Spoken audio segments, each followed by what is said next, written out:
और लोग जो ये कहते हैं ना कि श्री राम के जो वैल्यू सिस्टम्स है वो आज के लिए नहीं है, वो वही कहेंगे जिन्होंने वाल्मीकि रामायण नहीं पढ़ी है। जिन्होंने वाल्मीकि रामायण पढ़ी है वो ये ऐसा कभी कह ही नहीं सकते। निर्णय कैसे लेने चाहिए ऐसे जिससे हमें फिर पछतावा ना हो। रावण शिव भक्त थे because of his desperation and not dedication. Shiv Tandav Stotra का कोई भी मेंशन, कोई भी उल्लेख वाल्मीकि रामायण में नहीं है। तो ये रावण ने लिखा है, उसका एक्चुअली कोई प्रूफ भी नहीं है क्योंकि वो शिव पुराण में भी नहीं है। श्री राम कह रहे हैं कि इसके जैसे कार्य साधक कोई हो तो उस व्यक्ति के तो सारे कार्य हो ही जाएंगे। मैंने इतनी जगह पॉडकास्ट किया है बट मुझे लगता है जो एंगल तुम लेकर आई, because see I respond to what you ask. नमस्कार, आप सभी का स्वागत है रियल गेम चेंजर्स पॉडकास्ट में। ये मेरा सौभाग्य है कि आज की हमारे पॉडकास्ट गेस्ट है अमी गणत्रा जी, जो रामायण अनरैवल्ड और महाभारत अनरैवल्ड की ऑथर है। इस एपिसोड में हमने रामायण की बहुत सारी अनकही अनसुनी कहानियों के बारे में वार्तालाप की है। आशा करती हूँ कि इस एपिसोड से आपको लाइफ और लीडरशिप के बारे में बहुत कुछ नया सीखने मिलेगा। आपका कीमती समय देने के लिए धन्यवाद और ऐसे अनोखे पॉडकास्ट देखने के लिए प्लीज हमें जरूर सब्सक्राइब कीजिए। आइए इस पॉडकास्ट की शुरुआत करते हैं।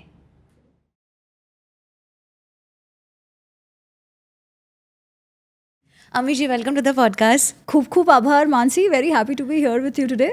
आपका ऑथर का एक्सपीरियंस कैसा रहा? ये आपको कैसे आइडिया है कि आपको एज एन ऑथर दो नहीं अभी तीन किताबें आपको ऑथर करनी है? मैंने कुछ सोचा नहीं था कभी ऑथर बनने का। मैं ब्लॉगिंग करती थी ट्रैवल पे, because I used to travel significantly. मेरा जो जॉब था in my corporate life required me to travel considerably. तो मैं जहाँ जाती थी तो साथ में छुट्टियाँ भी मनाती थी एंड मुझे वो प्यास थी घूमने की। तो ट्रैवल ब्लॉगिंग करती थी, योग पे ब्लॉगिंग करती थी। पुस्तक लिखना ये कभी नहीं था। मैं पढ़ाई करती थी, अध्ययन करती थी, पढ़ती थी, क्योंकि मुझे बहुत सारे प्रश्न स्वयं थे महाभारत और रामायण को लेकर। इन जनरल हिंदू होने का अर्थ क्या है, भारतीय होने का अर्थ क्या है, इन विषयों को लेकर, स्पेशली तब जब मैं भारत के बाहर रहती थी। तो क्योंकि आप आपके आसपास देखते हैं कि अलग अलग देशों के जो लोग हैं वो बहुत टिपिकल वे में बिहेव करते हैं। हम कहते हैं स्टीरियोटाइप, पर नहीं, stereotypes are real, stereotypes are more often real. तो अगर मैं भारतीय हूँ तो मैं भी बहुत टिपिकल वे में बिहेव कर रही हूँ। कोई second third generation Indian origin का यूएस से है, पर वो भी मेरे साथ, I can connect to that person, right, because कुछ चीज़ें सेम है। तो the thing was, what does it mean to be an Indian, to be an Hindu. And फिर जब भी हम संस्कृति की बात करते हैं तो बहुत सारे नैरेटिव्स, आजकल तो वो नैरेटिव वॉरफेयर सा हो गया है। तो मुझे भी बहुत प्रश्न होते थे कि भाई हम इतिहास, एक तो पहली बात इतिहास क्यों कहते हैं, क्या ये इतिहास है, हमारा कोई हिस्ट्री है इतना पुराना, is it just a mythology? और अगर इतिहास है जिसको पंचम वेद भी कहते हैं, तो what is it that we are learning out of it? Because when you read fiction everybody seems to be saying different things, right? तो मैं पढ़ती थी, बट दैट्स इट। लिखने का वाज अ सेरेंडिपिटी, लिखने का वाज प्रीटी मच वो कृष्ण इच्छा which happened because of corona and writing opportunity came my way. तो एक लिखा, तब तो I was not at all confident. मुझे लगता था पता नहीं, मतलब ब्लॉग लिखना एक चीज़ है, पुस्तक लिखना एकदम दूसरी बात है। परंतु जब पहली पुस्तक आई महाभारत अनरैवल्ड 1, अब तो क्योंकि महाभारत अनरैवल्ड 2 भी आ गया, तो जो पहली महाभारत है वो जब आई तो लोगों ने सराहा, people accepted, and the best feedback I got was this is answering all the questions we had. तो जैसे मेरे प्रश्न थे, बहुतों के वही प्रश्न थे महाभारत को लेके, उसके टीचिंग्स को लेके, उसके कैरेक्टर्स को लेके, क्योंकि फिक्शन के कारण बहुत सारी भ्रांतियाँ लोगों में फैल गई है। जब लोगों ने पुस्तक पढ़ी and they were like this is it, हम लोग, यही प्रश्न हमारे थे। So that was very satisfying. तो वो जब हुआ तो फिर और हिम्मत मिली कि भाई जैसा महाभारत के साथ हुआ है, रामायण के साथ तो और भी अधिक हुआ है। और तो छोड़ दीजिए, हमारे खुद के ही लोग कहेंगे कि श्री राम जो हैं वो आज के कॉन्टेक्स्ट में इज़ नॉट सूटेबल, ऐसे कहेंगे। उनके जो वैल्यू सिस्टम्स है वो आज के लिए नहीं है। तो ऐसी बातें होती थी। एंड जब मैंने रामायण पढ़ा तो मुझे लगा कि रामायण तो आज भी उतना ही रेलेवेंट है, श्री राम ने जो किया वो आज भी उतना ही रेलेवेंट है, तो people need to know about it. तो फिर then Ramayan happened, and then when Krishna wills he makes it happen. So that's how it has been. आपको अयोध्या में प्रभु श्री राम के दर्शन का सौभाग्य हुआ, आपका अनुभव कैसा रहा? अद्भुत।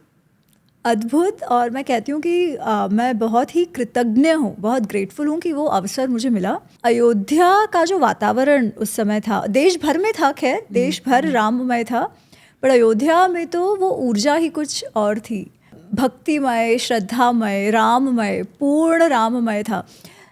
मानसी, ऐसा है ना कि किसी ने सोचा ही नहीं था कि हमारे जन्म में, आप लोग तो छोटे हो बट मुझसे बड़े लोगों ने भी, कि हमारे जन्म में हम राम मंदिर को होते देखेंगे. 500 वर्ष से भी पुराना ये संघर्ष चला आ रहा है.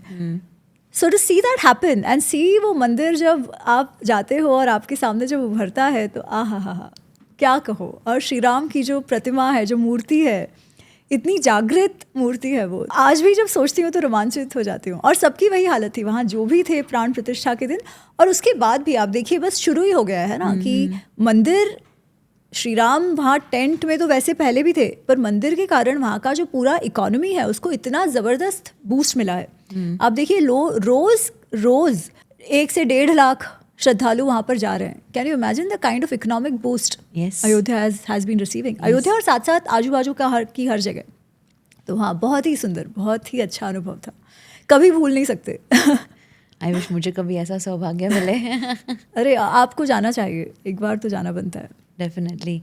लीडरशिप की जब हम बात करते हैं तो ऐसे कहते हैं कि अगर आपको एक आइडियल लीडर बनना हो ना तो आपको रामायण की पढ़ाई करनी चाहिए. तो ऐसा क्यों? देखिए, लीडर का अर्थ क्या? We have to start with the very first principle, right. Leader जिसे हम हमारी भाषा में नायक कहते हैं या राजा कहते हैं, जो भी. नयति इति नायकः, जो आगे लीड करता है, जो आगे ले जाता है, जो पथ दिखाता है और लोग उस पथ को फॉलो करते हैं. अब पथ दिखाता है, उस पथ पे चलता भी है ना. तो पथ पे चलता है, पथ दिखाता है, और जो उनके साथ चलते हैं उनकी रिस्पॉन्सिबिलिटी भी लेता है. So what does a leader do? One leader is making decisions not just for himself, he is making decisions for everybody around, all the stakeholders involve, right. Second, he is showing the path, which means he's setting value systems, he's setting goals, right. And he is encouraging. अभी सब कुछ तो राजा या leader नहीं कर सकते, है ना. They can only show the way. It is the people who have to do it. मतलब आपको लोगों को encourage, motivate इतना करना है कि वो महत्वपूर्ण है, करो, है ना. So define the goal, encourage people to work towards that goal and to get it done. क्योंकि स्वयं again नहीं कर सकता. Encouragement also is not important. You have to get it done. At every state, you have to ensure कि you are making the right decisions. अब decision लेना is never easy because at any point in time, a decision involves a trade-off, right? आप एक चीज़ choose करते हो तो दूसरी चीज़ को छोड़ते हो. अब वो क्या छोड़ो? कई बार इसी के बीच बहुत कॉन्फ्लिक्ट होता है. और जो लीडर है उसकी पर्सनल लाइफ भी है ना. पर्सनल लाइफ, पब्लिक लाइफ में कॉन्फ्लिक्ट होता है. करेक्ट. तो ये सब मैनेज करते करते आप कैसे इंश्योर करते हो कि जो आपका गंतव्य है वहाँ आप तो पहुँचते ही हो, साथ साथ लोगों को भी ले जाते हो, है ना. प्लस आप बड़ी बड़ी बातें करो, पर आपके स्वयं के जीवन में अगर वो वैल्यू सिस्टम्स ना दिखे तो आपके लोग शुरुआत में तो मान भी जाए बड़ी बड़ी बातों से, बट वो रहेगा नहीं. They will see through it, right. तो यू हैव टू इंश्योर कि you are setting that example by behaving in that way. That's the other thing. Third, you have to ensure कि आपके साथ जो लोग हैं, अगर उनसे काम करवाना है तो उनके भी गुण आप जानते हो, उनके क्वालिटीज़ भी आप जानते हो, और किससे कैसे काम निकलवाना है वो भी आप जानते हो. So you have to be able to put that team together and ensure that team works together, right. So leadership involves a lot of aspects and every aspect at the end of the day is ensuring you take the right decision, ensuring you take a decision which is in favor of your stakeholders to ensure they reach there, right. अगर आप श्री राम के जीवन में देखो, अच्छा इसमें भी ये सब करके भी at any point in time ऐसा नहीं है कि आपने जो प्लान बना दिया उस हिसाब से होगा, क्योंकि कितनी सारी चीज़ें जो होती है जो आप कभी प्रेडिक्ट भी नहीं कर सकते, जो हो जाती है. करेक्ट. उस समय फिर how do you get together, how do you replan, how do you reconfigure and keep going, right. Not just keep going, आपको ये भी इंश्योर करना है कि आपकी टीम का जो मोटिवेशन है वो ना कम हो, राइट. सो एक तो लॉन्ग टर्म प्लानिंग, दूसरा द ऑन गोइंग बेसिस पे, रेगुलर बेसिस पे आप कैसे उसको अपडेट करते रहते हो. आप एकदम रिजिड हो जाओगे तो वैसा भी नहीं चलता है कि भाई डिसाइड हो गया इतना ही, ऐसा भी नहीं हो सकता. Correct. So he has to be on his toes and alert all the time, he और शी. आजकल तो everybody can be a leader, right. If you see the life of Shri Ram, उन्होंने ये हमेशा ही किया है, उनकी लाइफ में हमेशा संघर्ष रहा है. सबसे पहली बात तो उस संघर्ष में उन्होंने हमेशा एक एग्जाम्पल स्थापित किया उनके साथ जो लोग हैं उसे फॉलो करने के लिए, और वो उन सबको साथ लेते चले गए. Let's see from the beginning, जब उन्होंने जो पहली बात तो ये निर्णय लेना था कि वन जाए या ना जाए, बिकॉज वैसे देखा जाए तो it was no fault of his, right, जब वन जाने की बात आई. Correct. But he took a call which was against what even Lakshman ji was saying. At that point, he took a call based on what he thought was the right approach. Once he took that call, he stuck to it. फिर ऐसा नहीं था कि जब दशरथ जी का देहांत हो गया और तब जो लोग उन्हें लेने आए कि नहीं अब दशरथ जी तो गुजर गए हैं, अब काहे का आपका अब काहे का आप प्रॉमिस लेके बैठे हो, है ना, अब तो कोई वचन का महत्व ही नहीं है, आप छोड़ दो. ऐसे जाबाली नामक एक ऋषि है, वो उनको समझाने का प्रयत्न करते हैं. But Shri Ram never forgets that he is setting an example for the society. अगर उस समय वो मान जाते कि हाँ हाँ ठीक है ना, वचन पिताजी को दिया, क्या फ़र्क पड़ता है, पिताजी तो अब है नहीं, वापस चला जाता हूँ, तो वो समाज में क्या एग्जाम्पल स्थापित करते कि एक बार कोई जीवित नहीं है तो जो भी आपने उनके साथ कॉन्ट्रैक्ट्स साइन करे हैं वो ख़त्म, है ना. जब ऐसा होगा तो किसी के वचन का, किसी के कॉन्ट्रैक्ट का अर्थ क्या रह जाएगा. करेक्ट. सो उस समय भी वो अपने बारे में केवल नहीं सोच रहे, उनको तो 13 साल वनवास में निकालने थे, है ना. One was choosing between that tough वनवास life, the other was the easy way out to go back, because अभी तो पिताजी नहीं है और लोग भी चाह रहे हैं आप वापस आओ, but you would set the wrong example and a leader can not do that. He can not think short term, he has to think long term, right. वो दृष्टि की आवश्यकता होती है जो उनमें है, तो he continues to do what he did. उसके बाद जब सीता जी का अपहरण हो गया, उनके पास कुछ भी नहीं था. संघर्ष में उनको नियति ने ढकेल दिया कि उनकी पत्नी को उनको वापस लाना था. वो उनके पास लोग भी नहीं थे, रिसोर्सेज भी नहीं थे. उन्होंने कैसे किया, वहाँ जो अवेलेबल रिसोर्सेज है, वहाँ जो अवेलेबल लोग हैं, उनमें उन्होंने देखा क्या गुण है, क्या वर्च्यूज़ है, क्या कैसा है, उन सबको एकत्रित किया, उन सबको उनके स्ट्रेंथ्स के हिसाब से काम करने लगाया. जब आवश्यकता हुई तब दंड देने की भी बात कही. बेसिकली दंड देने की बात मतलब क्या, ही सेट रूल्स, राइट, कि क्या एक्सेप्टेबल है, क्या नहीं एक्सेप्टेबल है. Dos and don'ts. Even if you call them friends, right? When you're working together, you have to ascribe to a certain value system. Correct. Certain set of rules. तो वो भी करते हैं. जब वो सुग्रीव को भी, जब सुग्रीव काम, maybe at some point I'll discuss this in depth.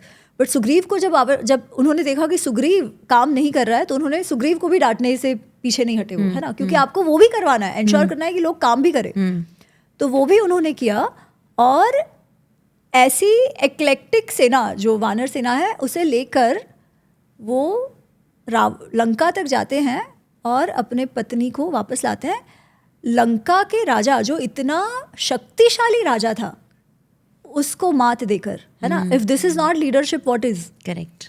And केवल उतना ही नहीं, आप अगर राम राज्य की बात कहें, आज भी देखिए, अगर कोई आइडियल राष्ट्र की बात होती है कि राष्ट्र कैसा होना चाहिए, तो सब लोग एक ही उदाहरण देते हैं कि भाई राम राज्य जैसा. राम राज्य ही क्यों, वो ऐसा राज्य जहाँ के राजा राम थे. क्यों? बिकॉज श्री राम ने अपने जीवन से, अपने राजकरण से, शासन तंत्र से ऐसा राज्य स्थापित किया जो आज भी उदाहरण है ना. Correct. तो उसमें भी उनकी क्वालिटीज आती है. तो अगर देखा जाए तो उनसे अधिक जिनको फॉलो कर सके ऐसा लीडर तो कहाँ हो सकता है, both personal and professional life. Yes. तो इसलिए रामायण पढ़ना अत्यंत आवश्यक है. और लोग जो ये कहते हैं ना कि श्री राम के जो वैल्यू सिस्टम्स है वो आज के लिए नहीं है, वो वही कहेंगे जिन्होंने वाल्मीकि रामायण नहीं पढ़ी है. जिन्होंने वाल्मीकि रामायण पढ़ी है वो ये ऐसा कभी कह ही नहीं सकते.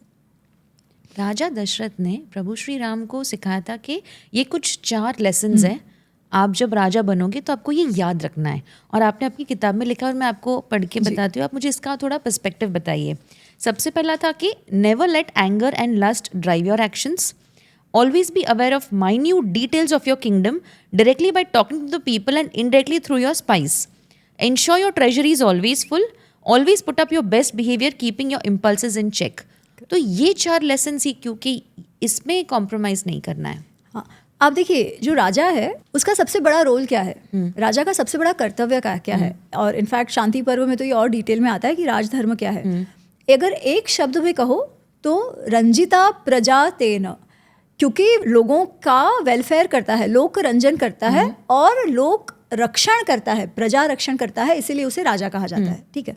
तो प्रजा रक्षण और प्रजा रंजन, रंजन मतलब प्रजा को जिसमें सुख मिले वो आपको करना है. वो आप कैसे करोगे? सबसे पहले आपके पास अर्थ होना चाहिए. You need to have a full treasury. Yes. तो फाइनेंसेस की वो बात कर रहे हैं कि ensure your treasury is full, क्योंकि उसके बिना तो कुछ हो ही नहीं सकता. दूसरा, रक्षण के लिए your security has to be tight. Security के लिए आपको स्पाइस चाहिए. सिक्योरिटी और क्या चल रहा है, कुछ सही चल रहा है, गलत चल रहा है, ये आपको आपके जो राज्य है उसका पता होना चाहिए, है ना। जब पता होगा तब अगर ऐसा लगेगा कि ऐसे कुछ लोग आ गए हैं जो राजा है उसके विरुद्ध और राज्य के विरुद्ध काम कर रहे हैं, आपको पता चल जाएगा। Yes. बाकी तो छोड़ दो, आपके मंत्री काम कर रहे हैं कि नहीं वो आपको कैसे पता चलेगा? वो तभी होगा when you are approachable to your people. अगर आप बहुत दूर हो गए आपके लोगों से तो आप केवल आपको जो सुनाना चाहते हैं लोग वही सुनोगे। How will you ensure you have a direct connect? तो उसके लिए you need to be approachable to your people, वो बात कर रहे हैं।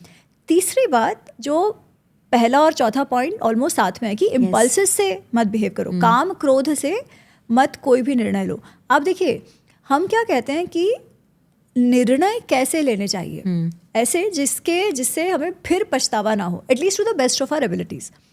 अगर कभी भी कोई भी निर्णय क्रोध में लिया जाए या मोह में लिया जाए तो क्या होगा? More often than not it will be wrong, हम पछताएंगे। अब कोई इंडिविजुअल वैसा करता है तब तो कोई बात नहीं, ठीक है, उसको पछताए, उसकी फैमिली पछताए। पर अगर एक राजा गलत डिसीजन लेता है तो उसका जो इम्पैक्ट है वो कौन भुगतता है? पूरा राज्य और प्रजा भुगतती है। इसलिए राजा के लिए तो अत्यंत आवश्यक हो जाता है कि वो कैसे निर्णय ले, और इस तरीके से इम्पल्सिवली अगर वो निर्णय लेगा तो सबकी, जैसे हम मराठी में कहते हैं ना, वाट लग जाएगी। तो वो ऐसे कर नहीं सकते, है ना। The same thing goes for leaders, because अगर आप ऑर्गेनाइजेशन की भी बात करें, whoever is the CEO, the head, whatever decisions he takes, whatever words he speaks, उसका इम्पैक्ट सारे स्टेक होल्डर्स पर होता है, उसके कंपनी पे, उसके क्लाइंट्स पे, सब पे। तो उसके लिए ये अत्यंत आवश्यक है कि कोई भी निर्णय ऑब्जेक्टिवली सोच विचार कर रहे, है ना। काम क्रोध, गुस्से में आके, अटैचमेंट में आके, बस जेलसी में आके ना ले। तो वो वही कह रहे हैं। अगेन ऑर्गेनाइजेशन के पर्सपेक्टिव से देखें तो you need to ensure you have the resources and a good balance sheet, right. वो उसकी बात कर रहे हैं। एंड अगेन CEO के लिए भी it is very important, he is connected to his market. अगर मार्केट से दूर हो गए फिर क्या? तो मार्केट मतलब प्रजा ही ना, प्रजा और अपने खुद के जो ऑफिसर्स हैं, जो एम्प्लॉयज़ हैं, वो ही। क्योंकि नहीं तो फिर यू आर डिसकनेक्टेड और क्या हो जाए, आपके पैरों के तले से ज़मीन खिसक जाए, आपको पता नहीं चलेगा। So you see these are the most, he is basically, वो जो सार है ना लीडरशिप का, वो इन 4 बातों में वो बता रहे हैं। मतलब ये 4 पिलर है, जैसे टेबल के 4 कोने होते हैं वैसा। करेक्ट। ओके, ऑफ कोर्स इसका हर एक में you can go deeper, right. राजा के बहुत सारे काम है, ये तो बस शॉर्ट में वो बता रहे हैं। अगर आप फिर अर्थशास्त्र या शांति पर्व महाभारत का देखो, उसमें तो बहुत ही ज़्यादा डिटेल में है। But these are like the essence of the core essence of राजा को क्या करना चाहिए या लीडर को क्या करना चाहिए। तो ये आज के भी कोई नए लीडर है वो यहाँ इससे शुरुआत कर सकते हैं। हमने अभी ऑर्गेनाइजेशन की बात कही। Yes, first you can not take decisions impulsively. सोच समझ कर, प्रोज एंड कॉन्स देखकर, क्या हम जो स्वॉट एनालिसिस बोलते हैं ना, हम निर्णय कैसे लेते हैं कि सारा स्ट्रेंथ्स क्या है, वीकनेसेस क्या है, क्या थ्रेट्स है, क्या अपॉर्चुनिटीज है, वो करके ही करना पड़ेगा। उसके अलावा अगर आप इम्पल्सिवली डिसीजन ले रहे हो कि भाई किसी के मन में आ गया, आज सुबह सपना आया और ले लिया, तो फिर you are taking your company down the drain. तो as to today, second, as I said, resources, you need money, you need financing, right. How will you know if your treasury is full? और एक राजा के लिए या एक leader के लिए, CEO है तो भी क्या हुआ, हैविंग ट्रांसपेरेंसी और insight into finances is very important. Because सबसे ज़्यादा करप्शन कहाँ होता है? उधर ही होता है ना। जब करप्शन होता है तो कौन सफ़र करता है? आप ही सफ़र करते हो। तो having that insight into treasury is also very important, right. And third, as I said, market connect. जो वो कह रहे हैं कि प्रजा क्या कह रही है तुम्हें पता होना चाहिए। जिस भी प्रकार, या तो आप मार्केट में आपके लोग हैं जो आपको बताए, या you have a whole marketing team which feeds you what is going on, consumer क्या चाहता है, राइट। तो सबका सब आज भी तो उतना ही वैलिड है। इसलिए आपने लिखा कि good governance depends on the control of the senses and the mind. मैं नहीं लिख रही हूँ, ये चाणक्य लिखते हैं, है ना। चाणक्य लिखते हैं कि सुख से मूलम धर्म, धर्म से मूलम अर्थ, अर्थ से मूलम राज्यम, और राज्य से मूलम इंद्रिय निग्रह। मैं नहीं कह रही, चाणक्य कह रहे हैं कि राज्य को अच्छे से चलाना हो तो इंद्रिय निग्रह आवश्यक है। गवर्नेंस अच्छा चाहिए तो इंद्रिय निग्रह। अच्छा, इंद्रिय निग्रह का अर्थ क्या है? वही जो पहली बात दशरथ कह रहे हैं कि काम क्रोध में आके कोई भी निर्णय ना लो। गुस्से में, मोह में, ग्रीड में, लोभ में, जलसी में आके कोई निर्णय मत लो। मुझे अच्छा लगता है, मेरे मन में आ गया, इसलिए निर्णय मत लो। ऐसा निर्णय लो जो तुम्हें लेना चाहिए। अब वो कैसे लोगे? दैट कैन ओनली हैपन अगर आपके मन पे कंट्रोल है, क्योंकि मन तो चंचल है ना, उसको तो हमेशा क्या अच्छा लगता है वही चाहिए। अब जो अच्छा लगता है वो आवश्यक नहीं है कि अच्छा हो, राइट। और स्पेशली ऐसे सिचुएशन में जहाँ ऑर्गेनाइजेशन की और इतने सारे स्टेक होल्डर्स की बात कर रहे हो. So you need to tell your mind कि भाई नहीं, मुझे अच्छा लगे या ना अच्छा लगे, I need to take a decision which is for the betterment of all. सबके लिए जो अच्छा हो, मेरे ऑर्गेनाइजेशन के लिए अच्छा हो, वो तभी ले सकते हो जब आपकी योगस्थ बुद्धि होती है, जो कृष्ण कहते हैं, या ऑब्जेक्टिव बुद्धि होती है. ऑब्जेक्टिविटी तभी ही आएगी जब हमारे सेंसेस पे, बेसिकली हमारे मन पर कंट्रोल हो. तो अगर मन पर कंट्रोल नहीं है तो आपके निर्णय गलत हो जाएंगे. अगर मन पर कंट्रोल नहीं है तो क्या गवर्नेंस अच्छा होगा, है ना. ऑफकोर्स चाणक्य जो कह रहे हैं, it is specifically to a raja. आज के सिचुएशन में देखा जाए तो it is not just about the raja या not just about the CEO, it would be the entire management. पर ये सबके लिए लागू होता है. तो अगर टीम अच्छी नहीं है, अगर टीम निर्णय सही से नहीं ले पा रही है, तो आपका एडमिनिस्ट्रेशन तो अच्छा नहीं होगा, है ना. So good governance definitely depends on those who are taking the decision and their personalities and how objective they are in doing it. जब श्री राम माता सीता से अलग हुए तो सबसे टफेस्ट फेज था उनके लिए, और बहुत अच्छा आपने बुक में लिखा है कि still he did not let his emotions over power him. और जैसे हमारी लाइफ में कुछ भी ऊपर नीचे हो जाता है तो समझ में नहीं आता कि क्या करें, हमारे डिसीजंस में हेस्ट हो जाता है, कुछ गलत हो जाता है बोलने में, गुस्से में. तो इस पे आप क्या कहना चाहेंगे कि अनसर्टनिटीज में how do you maintain that balance? It is not easy, it comes only with practice.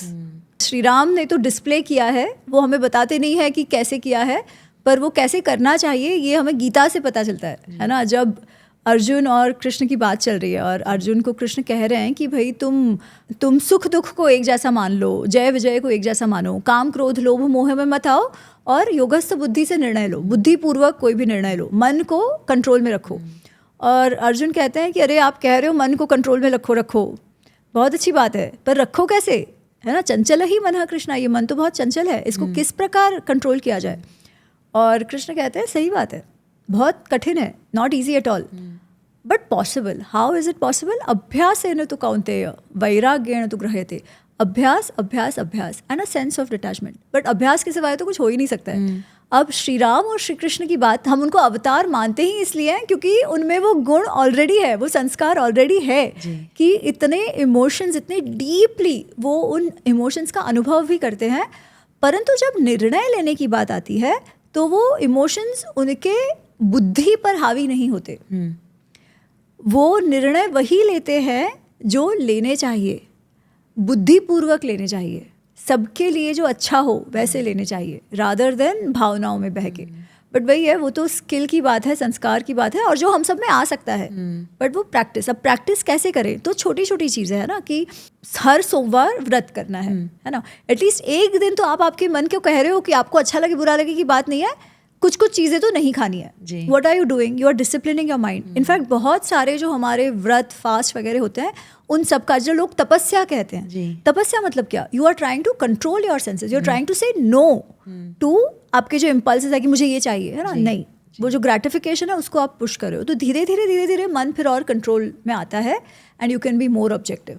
जब आपने मन कंट्रोल की बात की तो एक ऐसा इंसिडेंट था कि जहाँ पे विभीषण जब राजा बने तो उनको श्री राम को बहुत सारे गिफ्ट्स देने थे, और श्री राम ने बोला कि नहीं, आप मुझे मत दो, आप जिन्होंने आपके लिए सैक्रिफाइस किया, जिन्होंने योगदान दिया, उनके लिए दो.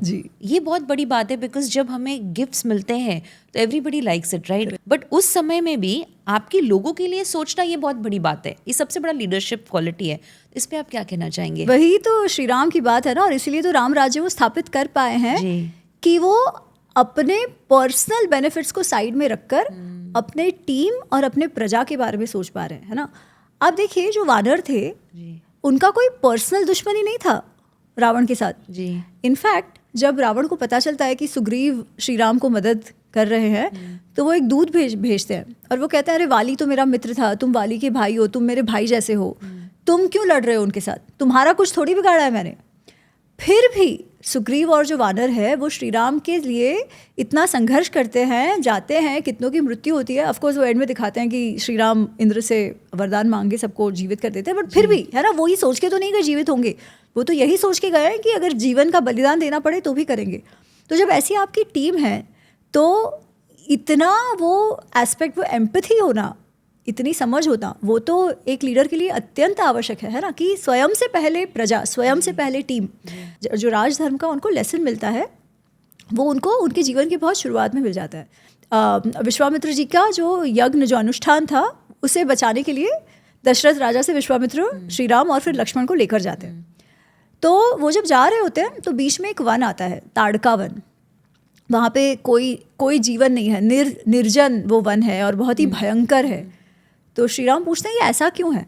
तो विश्वामित्र उनको कहते हैं कि ये जो वन अब है, यहाँ पे एक टाइम पे, एक समय पे 2 चहल पहल वाले बहुत ही समृद्ध नगर होते थे, और ये ताड़का नामक जो राक्षसी है उसने उनका विध्वंस कर दिया है, और तुम्हें आज उस ताड़का का वध करना है। तो श्री राम कहते हैं पर ताड़का तो स्त्री है, स्त्री का कैसे वध किया जाए? वो तो पाप लगेगा, है ना, क्योंकि हमारे शास्त्रों में स्त्री वध निषिद्ध है, स्त्रियों का वध नहीं कर सकते, गायों का और स्त्रियों का वध निषिद्ध है। तब उनको विश्वामित्र जी कहते हैं कि एक राजा को प्रजा रक्षण के लिए जो भी करना पड़े उसे करना चाहिए, अपने प्रजा की खुशी के लिए, अपने लोगों की खुशी के लिए जो भी करना पड़े, फिर वो अच्छा है बुरा है, पाप पूर्ण है या पुण्यदायक है, उसे कुछ सोचना ही नहीं है। एक राजा के लिए, एक लीडर के लिए, एक नायक के लिए अपनी टीम और अपनी प्रजा, वही सबसे पहले होनी चाहिए। सबसे पहले प्रजा के बाद टीम और उसके बाद स्वयं।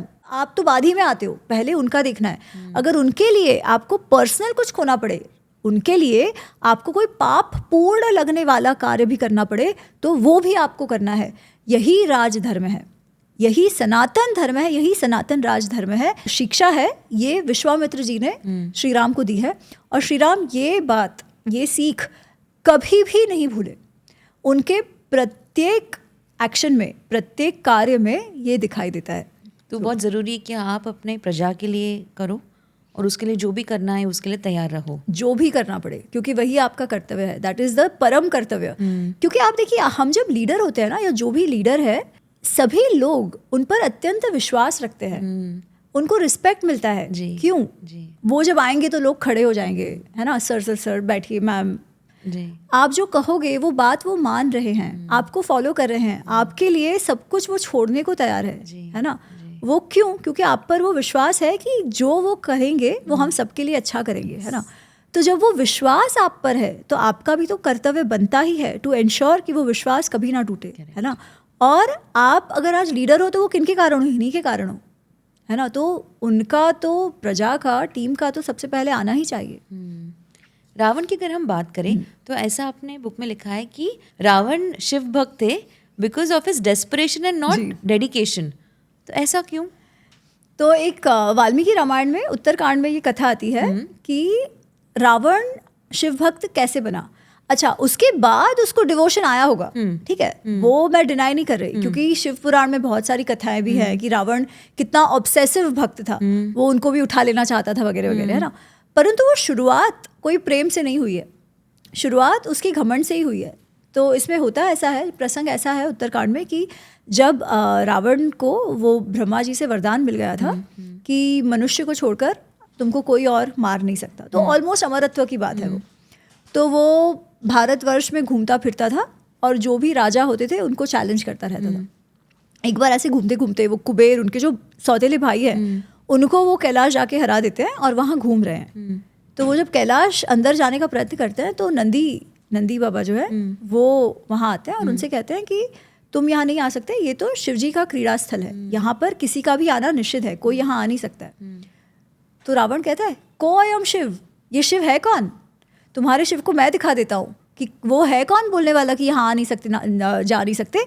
इतना होगा तो मैं उनको यहीं से उठा के लेकर जाऊँगा, ये जो कैलाश आप बोल रहे हो ना, उसी को मैं उठा के लेकर जाऊँगा, देखते हैं मुझे कौन सा शिव रुकता है। तो ये उसका अत्यंत अहंकार है जो वो बोलता है। तब तक उसका नाम रावण नहीं है, उसका नाम दशग्रीव है। ओके, फिर वो जब ऐसा, वो जो शिखर है उसे उठाने का जब प्रयत्न करता है तो शिवजी जो है वो हंसते हंसते, उनके लिए तो लीला है, तो वो हंसते हंसते अपने ऐसे अंगूठा दबा देते हैं थोड़ा सा। तो जब अंगूठा दबा देते हैं तो रावण की जो भुजाएं हैं वो शिखर के नीचे दब जाती है और वो प्रेशर से वो ज़ोर ज़ोर से रोने लगता है, ज़ोर ज़ोर से चीखने लगता है। वो चीखता है और उसकी चीख इतनी भयंकर है कि आसपास के जो लोग हैं, लोग क्या, जो भी जीव है, पशु पक्षी, सारे ही और भी चिल्लम चिल्ली करने लगते हैं। तो जो चिल्लाना, रोना, उसका जो संस्कृत का धातु शब्द है वो है रव। तो रव से राव, क्योंकि वो चिल्ला रहा है ऐसा, वो रो रहा है, इसलिए वो राव से रावण उसका नाम बना है। ओके, तब से उसको रावण कहा गया है। और फिर क्या करो, क्योंकि वो तो चिल्लम चिल्ली कर रहा है, फिर उसके जो मंत्री है वो उसे समझाते हैं कि महाराज एक ही बात कर सकते हैं यहाँ पर कि आप शिव जी को प्रसन्न करिए। तो फिर रावण जो है वो शिव जी की स्तुति गाने लगता है और उनसे याचना करने लगता है कि मुझे छुड़ाइए वगैरह वगैरह। इवेंचुअली शिव जी मान जाते हैं, प्रसन्न होते हैं क्योंकि भोले बाबा हैं, और फिर उसे जाने देते हैं और कहते हैं कि तुम्हें हमेशा लोग रावण ही कहेंगे, आज से तुम रावण नाम से जाने जाओगे। तो ये वो कथा है। उसके बाद वो शिव भक्त बनता है, कोई प्रेम से नहीं है, वो भी अहंकार से बना हुआ है। अच्छा, एक बात मैं यहाँ क्लैरिफाई कर दूँ जी। लोग, जब मैं ये कथा कहती हूँ तो लोगों को लगता है कि वो जो स्तुति रावण ने कही, शिव तांडव स्तोत्र का कोई भी मेंशन, कोई भी उल्लेख वाल्मीकि रामायण में नहीं है। ओके, तो ये रावण ने लिखा है, उसका एक्चुअली कोई प्रूफ भी नहीं है क्योंकि वो शिव पुराण में भी नहीं है। इनफैक्ट लोग कहते हैं कि ये बहुत लेट, बहुत ही बाद में लिखी गई कविता है, क्योंकि उसका जो छंद भी है ना वो बहुत मॉडर्न छंद है। जो पहले जो छंदों का उपयोग होता था, जो पोएटिक वर्सेस ये मीटर का यूज होता था, वो ये नहीं है, ये काफी नया वाला है। इसलिए रावण ने नहीं लिखा है शिव तांडव स्तोत्र, एटलीस्ट स्कॉलर्स से दैट। पर उसके अंत में ऐसा आता है कि रावण विरचितम, इसलिए लोगों को लगता है कि ये वही रावण है, but in fact there is no evidence to say कि ये वही रावण है।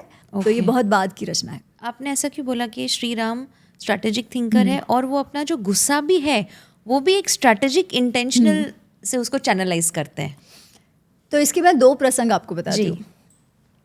एक तो जिसमें गुस्से की भी बात आ जाएगी और फिर दूसरा जो स्ट्रैटेजिक थिंकर की भी बात आ जाएगी। सुग्रीव के साथ श्री राम की मित्रता होती है। श्री राम जो है वो वाली का वध करेंगे और रूमा जो सुग्रीव की पत्नी है, जिसे वाली ने जबरदस्ती छीन लिया है, उसको छुड़ाएंगे और सुग्रीव को किष्किंधा का राज्य देंगे। और दूसरी तरफ सुग्रीव जो है सीता जी को ढूंढने में श्री राम की मदद करेंगे। ये उनकी बात हुई है। तो श्री राम जो है उन्होंने अपने साइड का डील रखा, वाली का वध कर दिया, सुग्रीव का राज्याभिषेक करा दिया। और उसके बाद क्या हुआ कि वर्षा ऋतु शुरू हो गई थी। कोई भी युद्ध वगैरह नहीं होते थे, सारे जो कामकाज है वो बंद हो जाते थे क्योंकि वर्षा इतनी होती थी। तो उसके कारण it was like a period of छुट्टी या वेकेशन टाइम। तो श्री राम कहते हैं अभी तो वैसे ही वर्षा ऋतु शुरू हो गई है, तो अभी 4 महीने तो कुछ नहीं कर सकते, उसके बाद हम सीता जी को ढूंढना प्रारंभ करते। वर्षा खत्म हो गई और सुग्रीव जो है, क्योंकि इतने वर्षों से वो भटक रहे थे, है ना, वो जब राज्याभिषेक उनका हो गया और इतने वर्षों बाद उनको सुख सुविधाएं मिली थी, तो वो उन सुख सुविधाओं में खो गए।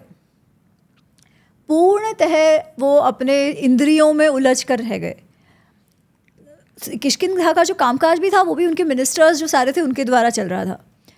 फिर किसी समय उनको हनुमान जी ने याद कराया कि भाई आपने ये प्रॉमिस किया है, आपने ये वचन दिया हुआ है श्री राम को, वो लोग रुके हुए हैं, वर्षा खत्म हो गई है और अभी तक हम उनको कुछ बताने नहीं गए। तो सुग्रीव ऐसे ही थोड़े से नशे में है और वो कह रहे हैं हनुमान जी को, हाँ हाँ सही बात है, तुम जो हमारे सारे वानर भारत भर में है उनको सबको बुला लो। अब ये बात श्री राम को नहीं पता। श्री राम और लक्ष्मण तो रुके हुए हैं, वो एक जो केव है वहां पर रुके थे। तो जब और समय निकल जाता है तो फिर श्री राम कहते हैं कि भाई अब तो याद दिलाना पड़ेगा, ठीक है, क्योंकि अब ये अनग्रेटफुल, कृतघ्न हो रहा है ये, और ये ठीक बात नहीं है। वो मित्र है, हमने मित्रता निभाने के लिए जो उसको हमने वचन दिया था वो हमने निभाया, अब वो ना निभाए ये हम चला नहीं सकते। वो ये भी समझ रहे हैं कि कदाचित उसका इंटेंशन वैसा नहीं है, परंतु फिर भी ये जताना कि भाई तुमने जो वचन दिया है वो तुम्हें निभाना पड़ेगा।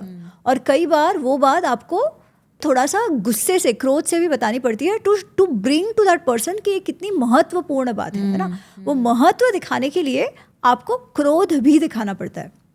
तो वो लक्ष्मण को कहते हैं कि तुम जाओ सुग्रीव के पास और उसे कहो जो मैं तुम्हें कह रहा हूँ वो तुम उससे कहो। और वो कहते हैं उनसे, नच संकुचिता पंथा ये न वाली हतोगता समय तिष्ठ सुग्रीव। बेसिकली कह रहे हैं कि जिस पथ से वाली गया है ना वो पथ अभी बंद नहीं हुआ। मैंने वाली को मारा है ना, वैकुंठ लोग पहुंचा दिया है ना, वो जहाँ जिस भी लोग गया है मैंने उसे पहुंचाया है। वो जो मार्ग जिससे वो गया है वो बंद नहीं हुआ। समय तिष्ठ, समय है, उठ जा। माँ वाली पथ मनवगा, वाली के पथ से जाने की चेष्टा मत कर। वो बेसिकली से कह रहे हैं अगर तुमने अपना वचन नहीं निभाया तो तुम्हारा भी वही हाल होगा जो वाली का किया है, क्योंकि कृतघ्न तो नहीं सहूंगा मैं, वो भी गलत है और वो भी दंडनीय है। तो वो सुग्रीव को भी ये मैसेज देने से पीछे नहीं हटते। फिर तो ये जब कहते हैं श्री राम तो लक्ष्मण जी को बहुत गुस्सा आ जाता है और वो कहते हैं हाँ मैं उसे बता दूंगा, आवश्यकता होगी तो लड़ूंगा। श्री राम कह रहे नहीं लड़ने की आवश्यकता नहीं है, वो इतने में समझ जाएगा, तुम केवल ये मैसेज भिजवा दो, मुझे विश्वास है। क्योंकि वो उनको लोगों की भी समझ है, ठीक है, तो वो शायद समझ रहे हैं कि भाई उससे चूक हो रही है, वो शायद जानबूझकर नहीं करना चाह रहा, पर वो कह रहे हैं नहीं ये मैसेज तो देना पड़ेगा to convey the importance and the gravity of the situation. उसके लिए कई बार आपको ये मैंने कहा ना कि we have to set what is acceptable what is not, dos and don'ts भी आपको आपका जो वैल्यू सिस्टम है क्या एक्सेप्टेबल है वो भी राजा को सेट करना पड़ता है। तो वो जाते हैं और ऑफ कोर्स सुग्रीव पहले तो डर जाता है कि इतने गुस्से में क्यों है लक्ष्मण, फिर तारा सबकी बात होती है, उसका इंटेंशन खराब नहीं था बट वो झकझोरने की थोड़ी सी आवश्यकता थी तो श्री राम ने वो किया। जो दूसरी बात है उसको कई बार ना बहुत अलग तरीके से देखा जाता है और वो बात भी सही है कि श्री राम शरणागत वत्सल हम कहते हैं। क्यों? जब विभीषण उनके पास आते हैं, है ना, जब विभीषण उनके पास आते हैं तो सबसे पहले तो अगेन लीडरशिप, सब जानते हैं कि विभीषण जो है, क्योंकि विभीषण अपना परिचय देते हैं और कहते हैं कि मैं रावण का भाई हूँ और रावण को छोड़ के आया हूँ, श्री राम के चरणों में आया हूँ, मुझे रेफ्यूज दीजिए, बेसिकली वो कह रहा है। अच्छा, अब ये दुश्मन की ओर से आया है ना, और यहाँ पे सारी सेना है जो उस दुश्मन से लड़ने वाली है, और ऐसे वैसे भी नहीं है, सुग्रीव भी तो राजा है ना, और भी जो उनके सीनियर मंत्रीज हैं, तो उसे लेना या नहीं लेना इसका निर्णय एक श्री राम तो केवल कर नहीं सकते, सबका मत लेना आवश्यक है। तो वो सबको इकट्ठा करते हैं और पूछते हैं कि क्या करना चाहिए।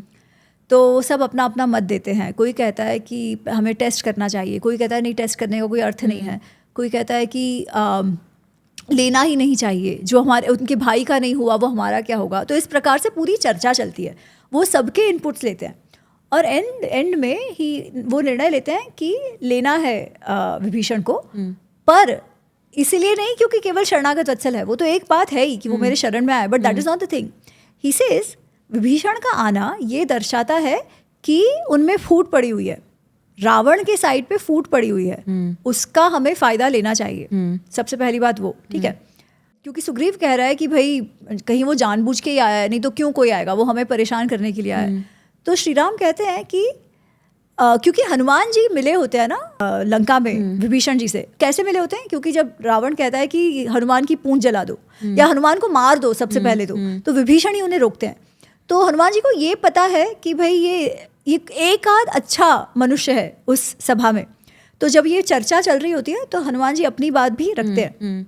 तो वो सुन के श्री राम को लगता है हाँ ये बात सही है, कदाचित विभीषण को ये डर है कि वो और वहाँ रहे तो जो रावण है वो विभीषण को ही शत्रु समझकर मार देगा, इसीलिए वो हमारे पास आया है, ये श्री राम समझ जाते हैं, ठीक है, कि क्योंकि उनको पता चल जाता है वहाँ क्या हुआ है, और विभीषण ने स्वयं भी कहा है कि उसने मेरा बहुत इंसल्ट किया। तो श्री राम कहते हैं कि एक तो उनमें फूट है जिसका हम फायदा उठा सकते हैं, दूसरा वो मेरी शरण में आया है तो मैं वैसे ही मना नहीं करना चाहता, तो वो उसे लेने का निर्णय तो करते हैं। पर पता है लेने के बाद इमीडिएटली वो क्या कार्य करते हैं, क्योंकि केवल शरणागत वत्सल होते तो बोलते हैं हाँ हाँ आ जाओ, बैठो बैठो, शांति से रहो, है ना। जैसे ही वो सबसे पहले विभीषण से मिलते हैं तो वो विभीषण से कहते हैं विभीषण आओ और मुझे लंका का बलाबल बताओ, स्ट्रेंथ एंड वीकनेसेस, फोर्टिफिकेशन, सब कुछ डिटेल में बताओ। आप सोचो वो सारी जो कंपेटिटिव इंटेलिजेंस है वो तुरंत उससे ले रहे हैं। अब उससे उन्होंने दो चीज़ें की, एक तो इन्फॉर्मेशन ली और दूसरा विभीषण का क्या भाव है वो भी देख लिया, क्योंकि अगर विभीषण के मन में पाप होता तो वो हिचकिचाता ना ये बताने से पहले। और यहाँ पर भी वो नहीं रुकते, विभीषण बताते हैं कि ऐसा ऐसा है, वो इतना शक्तिशाली है, इतनी बड़ी सेना है वगैरह वगैरह। वो भी विभीषण को देखते हैं और कहते हैं ठीक है रावण बहुत शक्तिशाली है, पर मैं आज प्रतिज्ञा करता हूँ कि रावण को उसके सारे मंत्रियों और बंधुओं के साथ मैं नष्ट कर दूंगा और तुमको राजा बनाऊंगा। आप सोचो, उन्होंने कैरेट दे दिया। अब विभीषण को अगर आगे जाके ऐसे लगे कि अरे मेरा राज्य है ना, ये तो राम ले लेंगे, तो उसे शायद लंका जाने के बाद मन उसका विचलित भी हो जाता, पर ये तो वैसा भी नहीं, ही सील्ड द डील, कि भाई मुझे तुम्हारा राज्य नहीं चाहिए, तुम हमारे साथ रहोगे तो तुम्हारा भी फायदा है, right? Is this not fantastic diplomacy? Yes, इसको हम केवल एक एंगल से देखते हैं, अरे शरणागत वत्सल. We don't see the diplomacy because at the end of the day Shri Ram राजा है, वो हम भूल जाते हैं. राजा में सभी गुण होने चाहिए. He has to be diplomatic, he has to be strategic. What better example, right?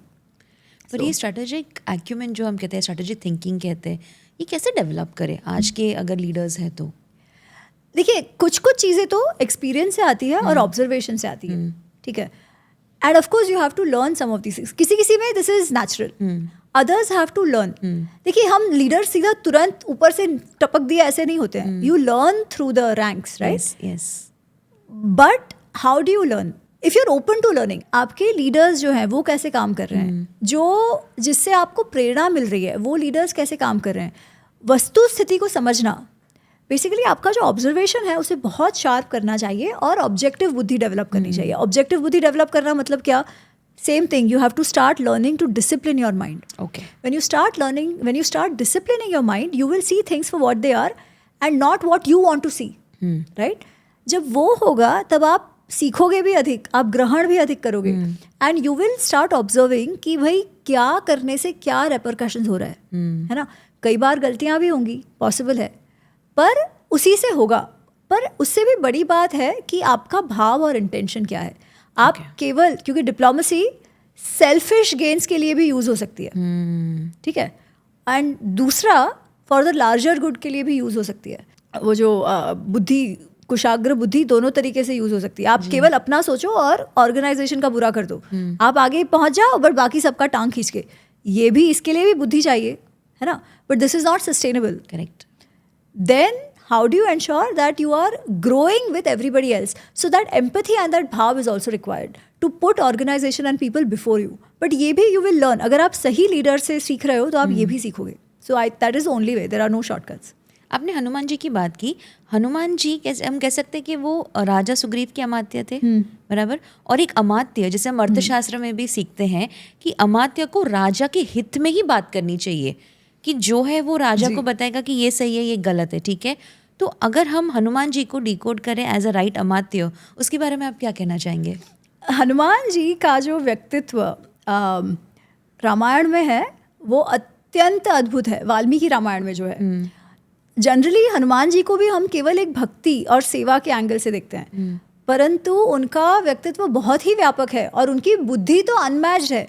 इसलिए वाल्मीकि जी उन्हें बुद्धिमताम वरिष्ठम, वातात्मजम बुद्धिमताम वरिष्ठम, ये उनके लिए वो प्रयोग करते हैं, इस फ्रेज का प्रयोग करते हैं. क्यों? ऑल्सो जब पहली बार श्री राम और हनुमान जी मिलते हैं, वो कब मिलते हैं? जब सुग्रीव को ढूंढते ढूंढते श्री राम और लक्ष्मण वो पंपा सरोवर के पास पहुँचे. जब पंपा सरोवर के पास पहुँचते हैं तो सुग्रीव बहुत डर जाता है, क्योंकि उसे लगता है कि उसका जो भाई है वाली, उसने इन दोनों को भेजा है सुग्रीव को मारने के लिए. तो वो एकदम टेंशन में आ जाता है. और हनुमान जो उनके अमात्य उस समय है, वो उसे कहते हैं कि अरे हमको तो पता भी नहीं है, तो डरना क्या, पहले तो पता करते हैं ये कौन है दोनों. तो वो वेश बदल कर जाते हैं और उनका संवाद होता है श्री राम के साथ. वो संवाद से श्री राम इतने प्रभावित होते हैं कि वो कहते हैं कि अस्याः गुणः गुणैः युक्तः अस्य स्युः कार्य साधकः, कि ऐसे गुण वाले जिसका कार्य साधन में लगते हैं, ऐसे गुण वाले अमात्य या लोग जिसके कार्य साधन में लगते हैं, तस्य सिद्ध्यन्ति सर्वा कार्याः, उसके कोई कार्य सिद्ध ना हो ऐसा हो ही नहीं सकता, उसके सारे कार्य सिद्ध हो जाएंगे.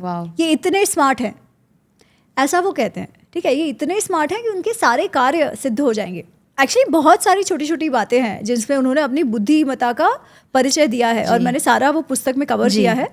परंतु जो मेन बात आई थी सुंदरकांड में, वो जब सीता जी को ढूंढने जाते हैं, तो जब सीता जी को ढूंढने जा रहे हैं तो पहले रास्ते में कितने सारे विघ्न आते हैं, तो वो किस प्रकार उन विघ्नों से पार होते जाते हैं बुद्धिपूर्वक, किस प्रकार उन विघ्नों से पार होते जाते हैं, लंका पहुंचते हैं.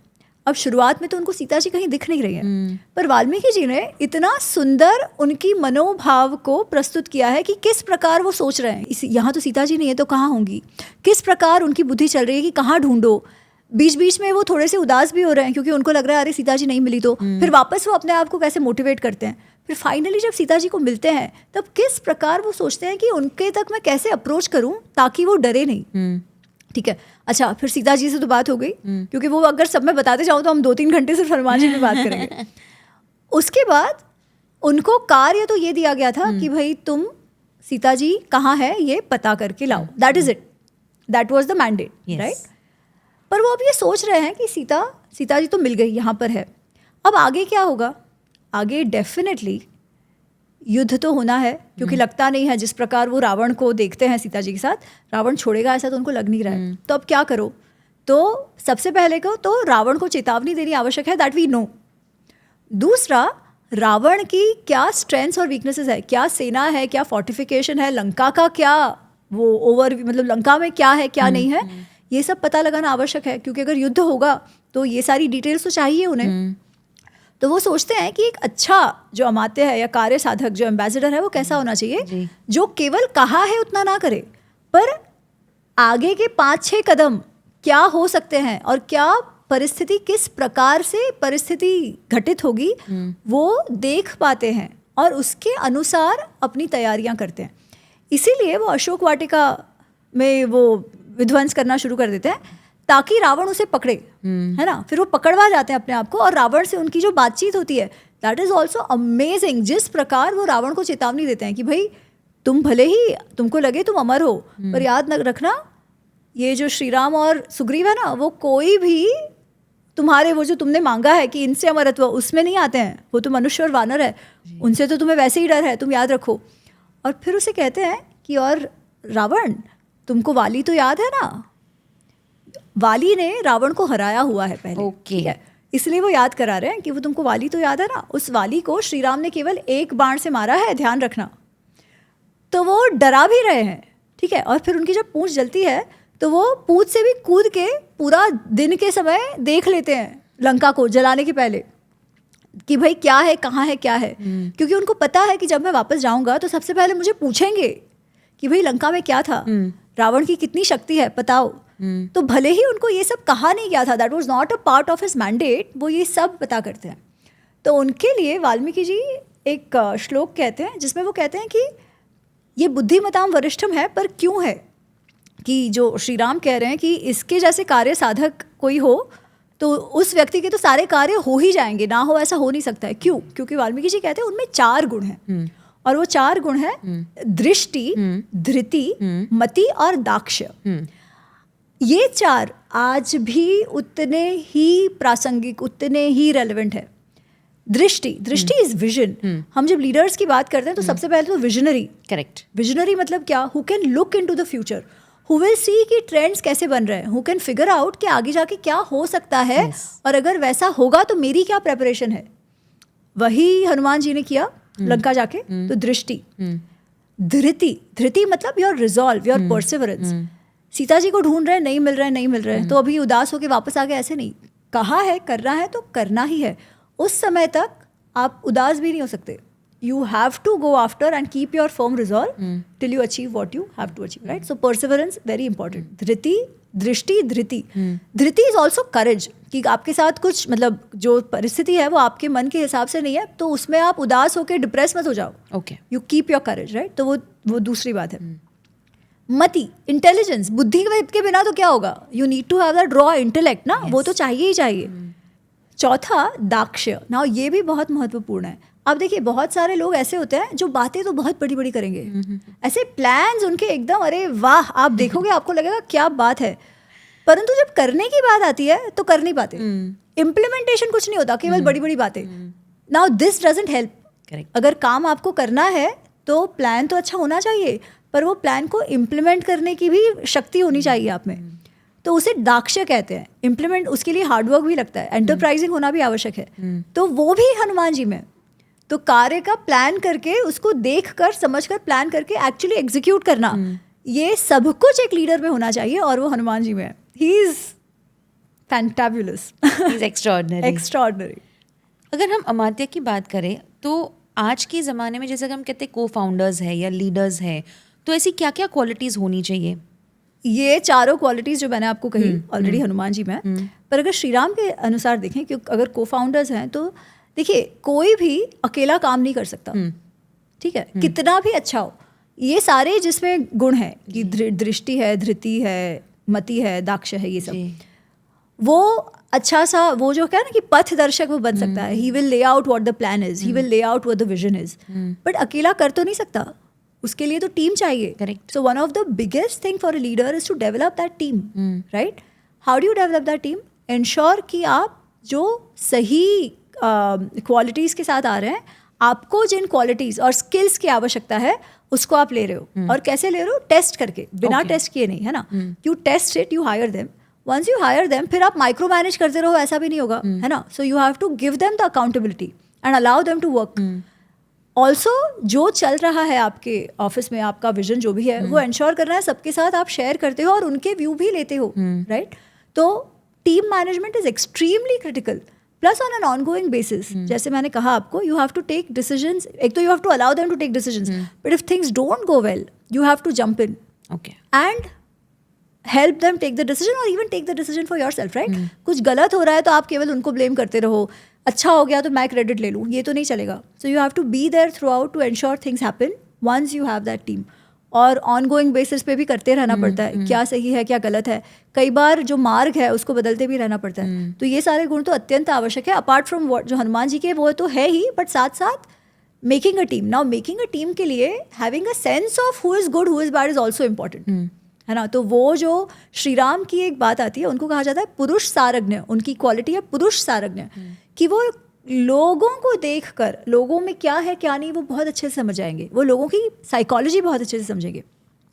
जब आप वो समझते हो तो आप वो क्या कार्य कैसा करेगा वो भी समझते हो, और कैसे कार्य करवाना वो भी आप समझते हो. तो वो जो पीपल स्किल्स है ना, वो भी एक लीडर में होना अत्यंत आवश्यक है. मतलब पीपल मैनेजमेंट स्किल्स के लिए सबसे पहले साइकोलॉजी का समझना या उसका अवेयरनेस होना ये बहुत ज़रूरी है. आपके आसपास लोग कैसे हैं, लोगों का परिचय होना, किस प्रकार लोग बिहेव करते हैं, क्या क्या उनके मोटिवेशंस होते हैं, पर आपके साथ जो भी है उनका वो समझना तो अत्यंत आवश्यक है. तो वो तो होना ही चाहिए. क्या करना है वो तो आपने बता दिया, पर एक लीडर को या एक राजा को क्या नहीं करना चाहिए, रामायण से अगर हम सीख ले तो उसके बारे में आप क्या बताना चाहेंगे? सबसे पहला तो वही जो स्वयं दशरथ कह रहे हैं. दशरथ ने started with a negative, right? Yes. कि कैसे निर्णय मत लो, काम क्रोध लोभ मोह में आके निर्णय मत लो, इम्पल्सिवली निर्णय मत लो. ये दोनों अत्यंत आवश्यक है कि आप कोई भी निर्णय लेते हो वो भाई आज सुबह उठा झटके में आके ले लिया. कई बार इंट्यूटिवली लेना पड़ता है, which is different, right? Which you will know the difference. But अरे आज मन में आया तो ये कर दिया, मन में आया तो प्लान चेंज कर दिया, मन में आया तो फलाना. It doesn't work that way because you are working with a team. सो thinking through and taking an objective decision, or whatever you can with the best of your capabilities, and at least seeing it through. You can change it if required, but impulse में आके कोई कुछ मत करो. ये केवल leader के लिए आवश्यक नहीं है, ये सभी के लिए आवश्यक है.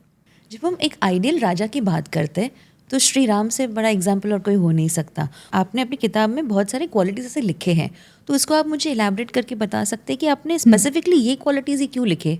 तो एक्चुअली राजा के क्या गुण होने चाहिए वो रामायण में भी कई जगहों पर आते हैं. सबसे पहले तो वो आता है एकदम शुरुआत में, जब वाल्मीकि जी और नारद मुनि की बात चल रही है. और वो शुरू ऐसे होता है कि वाल्मीकि जी नारद मुनि से पूछ रहे हैं कोनो अस्मिन सांप्रते लोके, कि सांप्रत मतलब कंटेम्प्रेरी टाइम्स में ऐसा कौन है जिसमें ये 16 गुण है. वो कहते हैं कि धर्मज्ञ, सत्यज्ञ, कि सत्य जो सत्य प्रिय है, जो धर्मज्ञ है, जो जितक क्रोध है, जिसको अपने क्रोध पे पूरी तरह उन्होंने जीत लिया है, परंतु जब वो गुस्सा होते हैं तब देवता भी उनसे डरते हैं, है ना. तो इस प्रकार से ऐसे कौन है जिसमें ये सारे के सारे 16 गुण है. तो नारद मुनि कहते हैं कि ऐसा कोई व्यक्ति होना तो अत्यंत कठिन है, पर एक है, इक्ष्वाकु वंश के जो भी है राजा श्री राम, तो उससे वो शुरुआत होती है. तो जिसमें उन्होंने ये 16 गुण की कैरेक्टर अच्छा होना चाहिए, धर्म की समझ होना चाहिए, शास्त्रों की समझ होनी चाहिए, मन पे कंट्रोल होना चाहिए, प्रजा रक्षण, आप हमेशा ही प्रजा के बारे में सोचो, ये आवश्यक है. वाक, आपकी जो बोलने की, you have to be a good speaker, specially if you are a leader, right? तो you have to be a good speaker, you have to be a good पुरुषांतर कोविदः, उनको कहा गया है कि good mediator and good negotiator, ये भी आप में होना आवश्यक है. उनको कहा गया है कि उनकी बुद्धि जो है ना, वो वाक में और स्ट्रैटेजी में बृहस्पति जैसी है. बृहस्पति देवताओं के गुरु हैं जो बुद्धि को रिप्रेजेंट करते हैं, तो वो भी उनमें है.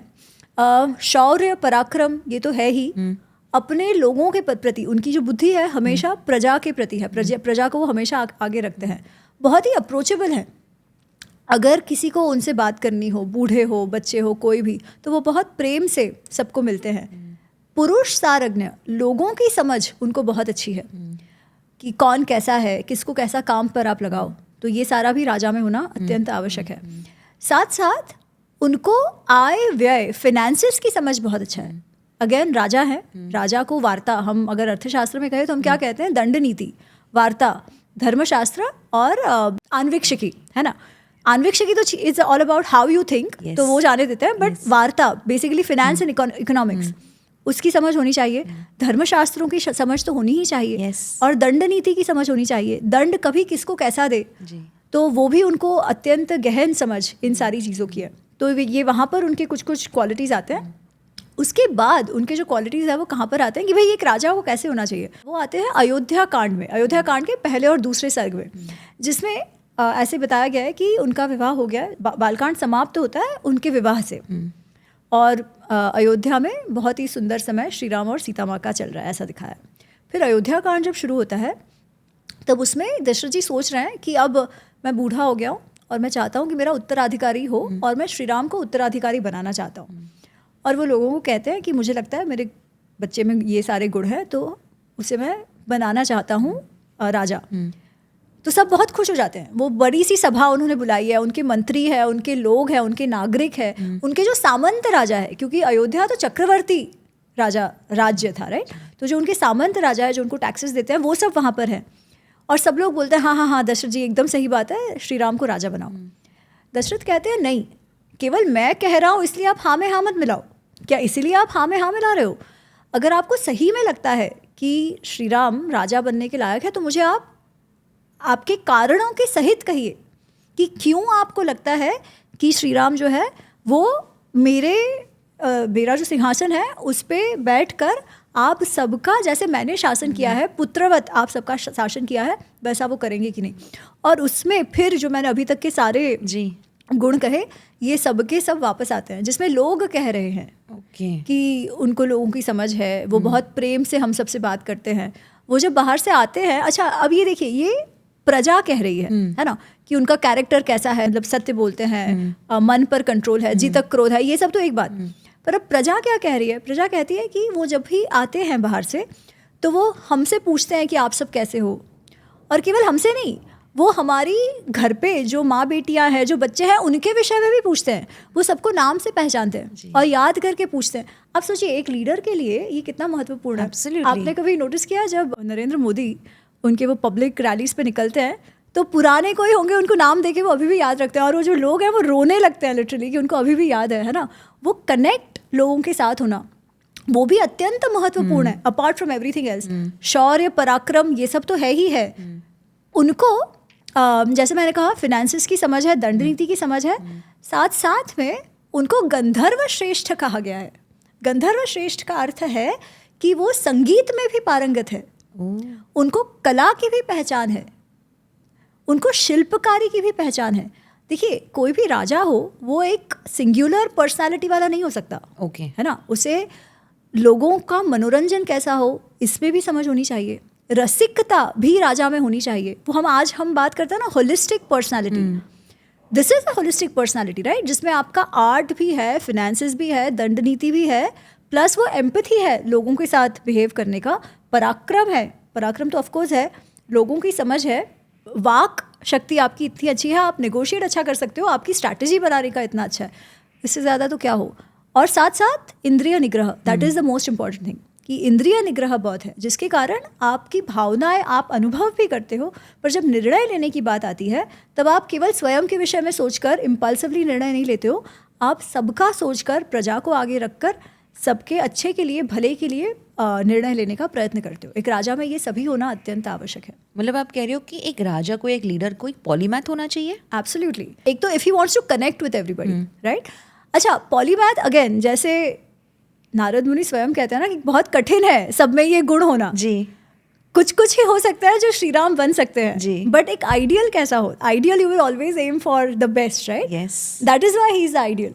अब उसमें से अगर किसी में कुछ है, किसी में कुछ नहीं है, तो एटलीस्ट वो अवेयरनेस होना कि भाई इट इज़ पॉसिबल कि सब लोग इतने एक्सट्रोवर्टेड ना हो, राइट? तो किस प्रकार से आप फिर भी लोगों के साथ कनेक्टेड रहे?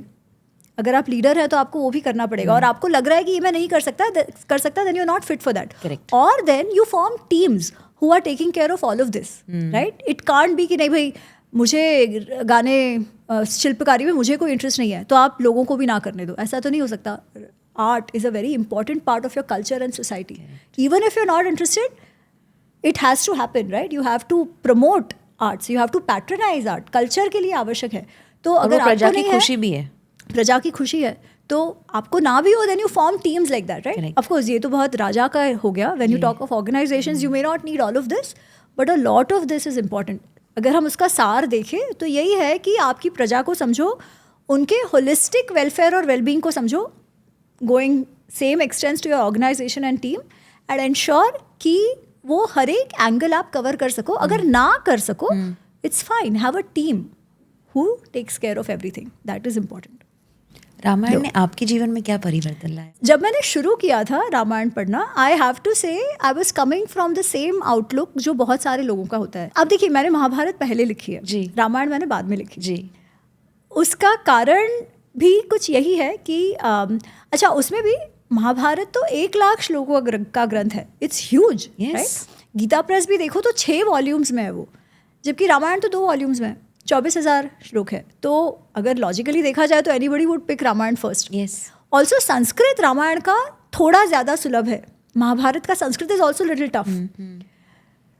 पर मुझे भी यही लगता था कि यार, क्योंकि हम सब टीवी देखकर ही रामायण देखते हैं, है ना? तो मुझे लगता था अरे वो बहुत रिजिड है. आज के कॉन्टेक्स्ट में क्या श्री राम से सीखना? वो तो मतलब अगर ये कुछ ना, वो प्रैक्टिकली नहीं विचार करते थे. पत्नी को छोड़ दिया. दूसरा, लड़कियों को तो ये बहुत लगता है कि देखो पत्नी को छोड़ दिया वगैरह वगैरह. तो मुझे भी यही लगता था. पर जब मैंने महाभारत पढ़ा, बिकॉज महाभारत के लिए वी थिंक ना कि अरे इट्स फन, और कृष्ण तो मतलब he is shrewd and cunning and diplomatic, और हमको लगता है वाह, आज के कलयुग के लिए तो वही वैसा ही होना चाहिए. You can't be so stubborn and rigid. पर when I started studying the Mahabharata, I realize कि मैं जो सोचती थी वैसा नहीं है. देयर इज इतना ज़्यादा गहन चिंतन महाभारत में है जो कभी सोचा ही नहीं था, और जो व्यक्तित्व मुझे जैसे लगते थे उससे तो बहुत अलग है. द सबस्ट्रैटम, द अधिष्ठान इज नॉट श्रूडनेस और cunningness. The substratum of all their actions is धर्म, और ये धर्मों को समझना अत्यंत आवश्यक है. तो मेरी दृष्टि ही बदल गई जब मैंने महाभारत का अध्ययन किया, और नैरेटिव भी चेंज हुआ पूरी तरीके से, राइट? फिर तब मुझे लगा कि जो मुझे रामायण के लिए लगता है वो भी कदाचित गलत हो सकता है. And then I picked up Ramayan, and I always say this कि भले महाभारत मेरी पहली बुक है, और जो पहला है वो तो आपके हृदय के अत्यंत समीप होता है, पर जो इमोशनली एनरिचिंग जिसे कहते हैं ना, that was Ramayana for me. Just to see कि the metal of this person, and not just him, सारे कैरेक्टर्स वैसे हैं. सीता जी का भी देखो तो भी वैसा है. जिस प्रकार जीवन के संघर्षों से वो गुजरे हैं, हम सबके जीवन में संघर्ष होते हैं, राइट? पर वो तो राजा के पुत्र थे, और राजा के पुत्र होने के बावजूद वो अभी राजा बनने वाले थे. हम लोग अपने छोटे से फेलियर से डर के बैठ जाते हैं. वो राजा, वो मुंह में आया वो निवाला उनके मुंह से झटके में छिन जाता है. And still he has taken life in his STRIDE and achieved what nobody else could have ever achieved, right? तो वो क्या था, वो कैसे हुआ? और आज भले हम उन्हें बुरा कहे या ना समझी के कारण उन्हें बुरा कहे, जब आप रामायण पढ़ते हो तो यू रियलाइज कि उनको जज करना तो बहुत आसान है, पर एक्चुअली उनके परिस्थिति में रहकर उन्होंने जो निर्णय लिए उसे समझकर वैसा कर पाना अत्यंत कठिन है. He took it more on him. हम उनका जो दर्द है, जो ट्रेड ऑफ है, वो तो समझ ही नहीं पाते unless and until you actually go through Valmiki Ramayana. How I perceived Shri Ram change, how I perceived Ramayana change, but definitely at least समझ जीवन जीने की ये भी अधिक आई है. अब जी पाते हैं कि नहीं वो अलग बात है, बट एटलीस्ट वो अवेयरनेस है कि किसी भी परिस्थिति को कैसे देखा जाए, किसी भी व्यक्तित्व को कैसे समझा जाए, धर्म की क्या सूक्ष्मता किस सिचुएशन में होती है, वो बस देखने की थोड़ी सी दृष्टि ज़्यादा ठीक हुई है, ऐसा मुझे लगता है, अगर मैं मेरी बात करूँ तो. मतलब ये भी एक बड़ा लाइफ लेसन है ना, कि अनसर्टनिटी को भी कैसे हैंडल करना, या एटलीस्ट अपने इमोशंस को भी कैसे ओवर पावर ना होने देना, ये सबसे बड़ा ये चीज़ है. करना अत्यंत कठिन है, बट एटलीस्ट अवेयरनेस है कि भाई you can't fool yourself any more. Correct. कि अगर मैं कुछ कर रही हूँ तो मैं अपने आप को मनाऊं भले कि अरे ये तो मैं सही कर रही हूँ, बट पता है मन को कि नहीं नहीं तुम ये भावनाओं में बह के कर रही हो, है ना, तो एटलीस्ट वो आ गया है, तो वो खुद को उल्लू बनाना थोड़ा सा कठिन हो गया है. Coming to the end of the podcast, आपका आज का अनुभव कैसा रहा? और I just want to know what made you say yes for this podcast. That smile. When we met पहली बार मानसी, आई थिंक हम एक रिकॉर्डिंग में मिले थे where you are a guest, right, and आपके और मेरे इंटरेस्ट सेम है. आप अर्थशास्त्र पढ़े हो जी. और अर्थशास्त्र एक है कि लोग इन्फॉर्मेशन के तौर पे पढ़े, बट उसका माइन्यूट समझ होना मैंने देखा है कि लोग जानते हो तो भी नहीं होता जी. जनरली, क्योंकि अर्थशास्त्र को भी वो कुटिलता से देखते हैं, but it's not the case, right. तो तुम जब बात कर रही थी तभी मुझे लगा कि नहीं नहीं इसको कुछ पता है डेफिनेटली, है ना, she understand something. And then we spoke. And also मैंने इतने सारे पॉडकास्ट करे हैं, but there are very few women doing it. अगर वो लेते भी हैं तो टॉपिक्स उनके अलग होते हैं, है ना. Nobody takes these leadership, corporate, organisational या इवन शास्त्रिक टॉपिक्स. कभी कभी धर्म रिलेटेड और रिचुअल्स रिलेटेड, और ये तो फिर भी होता है मंदिर रिलेटेड, बट इन टॉपिक्स को it's almost as if it's left out for the male world, but you actually approached it with that angle. और आज इसलिए आज हमारी जितनी बात रामायण में भी हुई है, मैंने इतनी जगह पॉडकास्ट किया है, बट मुझे लगता है जो एंगल तुम लेकर आई, because see I respond to what you ask, right, या whoever the host asks, and all of them are good, they all decide what they want, but what I could speak is basically what you brought out. So I hope you liked it. I loved it and it's an honor and thank you so much. आपके साथ मुझे आपकी latest book पे भी podcast करना है. Looking forward. उसमें तो बहुत मजा आएगा. Yes, क्योंकि तुम अर्थशास्त्र जानती हो. नहीं, बट मुझे अर्थशास्त्र आपसे भी सीखना है, बिकॉज जैसे हम सीखते हैं ना कि हमारे कितने भी गुरु हो सकते हैं. तो thank you so much. And एक आखिरी मैसेज हमारे व्यूअर्स के लिए जो लीडर बनना चाहते हैं. आज का स्टार्टअप का कल्चर हो चुका है, विदाउट लीडरशिप बिजनेस आगे नहीं जा सकता. और आज हमने इसलिए डेलिबरेटली इंटेंशनली, आज हमने इंटेंशंस की बात की, तो इंटेंशनली हमने ये आज पॉडकास्ट किया ताकि अगर कोई भी लीडरशिप लेसन वो सीख पाए तो एटलीस्ट वो अपने एम्पायर का या प्रजा का कुछ अच्छा कर सके. लीडरशिप के बारे में मैं एक चीज़ कहूँगी, लीडरशिप केवल प्रोफेशनल, केवल स्टार्टअप ऐसा नहीं होता है.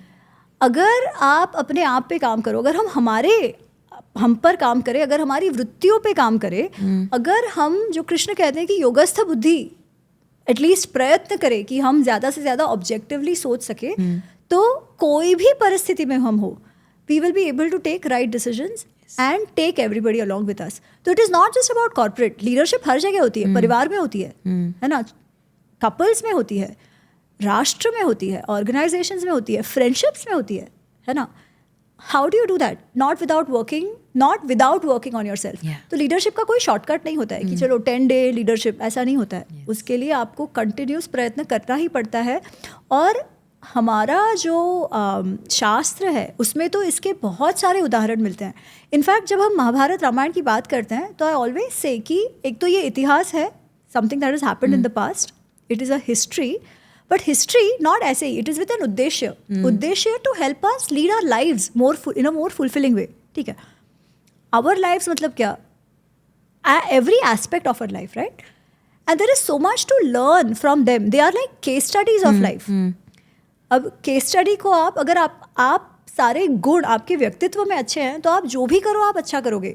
So that is what the focus should be, not just कि मैं स्टार्टअप का अच्छा लीडर बनूँ. नहीं, आप आपके जीवन में अच्छे व्यक्ति बनोगे, आप स्टार्टअप भी अच्छा करोगे, आप घर की गृहिणी भी अच्छा बनेंगी, आप मित्र भी अच्छा बनोगे, आप पत्नी भी अच्छा बनेंगी. Everything you will do well. 100%. Thank you so much. Thank you. जय श्री राम. जय श्री राम.